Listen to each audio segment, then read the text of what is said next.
In this pod, we will look at the reasons behind and the events of the Night of the Long Knives. Following the passing of the Enabling Act in March 1933, Adolf Hitler quickly consolidated his power. He legally attacked and removed threats to his personal leadership and the Nazi Party. By the end of 1933, only two forces remained that could end his reign. They were the SA and the Army.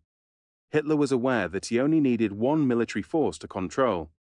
He had to decide which force to support and which to eliminate. The SA, known in England as the Brown Shirts, were originally Hitler's loyal military force. During his rise to power, Hitler had relied on the SA to support and enforce his policies through violence and intimidation. They were used to target political opponents, particularly communists, and to intimidate voters. Originally established in 1921, they grew into a large and disorderly group. By 1933, there were over 2 million members, and many were powerful thugs who wanted to commit violence.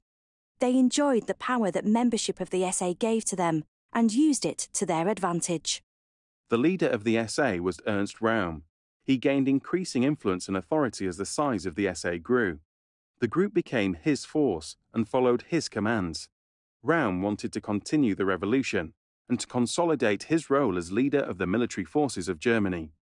He saw the German military force with the SA at the center. Röhm implored Hitler to make him the Minister of Defense for the country. This involved bringing the army under his control. Hitler and the other Nazi leaders perceived him as a threat. The army, limited by the terms of the Treaty of Versailles, was a far smaller force. It contained only 100,000 trained soldiers.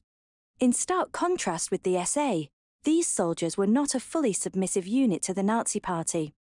However, Hitler's desire for a strong, unified country and the abolition of the Treaty of Versailles, as well as his nationalist views, appealed to many. Hitler respected the power of the army and understood the importance of their support following his failed Munich Putsch in 1923. He was also aware of the army's opposition to Röhm and the SA. He saw the potential of using the army to defeat Röhm and the SA leadership, who were a possible threat to his command. In considering this, Hitler decided to retain the army. He took action to break up the SA and remove Röhm as a threat. This would keep him in favor with the army and President Hindenburg, as they were keen to see the increasingly chaotic SA brought under control. In order to accomplish this, Hitler planned the Night of the Long Knives on the 30th of June 1934.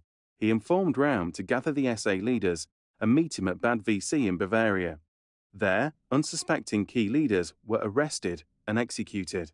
Many other imprisoned or exiled politicians that Hitler perceived as a threat or inconvenience were executed. For example, Gustav Kahr, who had been instrumental in the failure of Hitler's Munich Putsch, was gruesomely tortured, shot, and dumped in a swamp. The Vice-Chancellor von Papen was placed under house arrest and eventually resigned from the government. Hitler deliberated over killing Röhm, who had been one of Hitler's close allies and participated in the Munich Putsch. SS members gave Röhm a gun with a single bullet and encouraged him to commit suicide. Enraged, Röhm said, "If I am to be killed, let Adolf do it himself." When the soldiers later checked in on him, he was found with his bare chest puffed out defiantly and shot to death. Over 3 days, 77 official deaths were recorded in Wiessee, Bavaria. Hitler was eager to make this purge legal.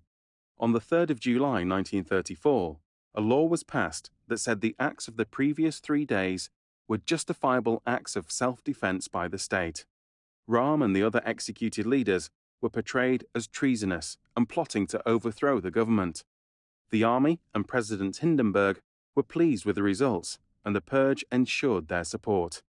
Hitler was portrayed to the public as saving the German nation from a great danger. The English Daily Mail reported on the 2nd of July 1934 that Herr Adolf Hitler, the German Chancellor, has saved his country. Hitler had removed the radical and uncontrollable elements of the Nazi Party, as well as several other key figures. In doing so, he had further consolidated his power and crucially gained the support of the military.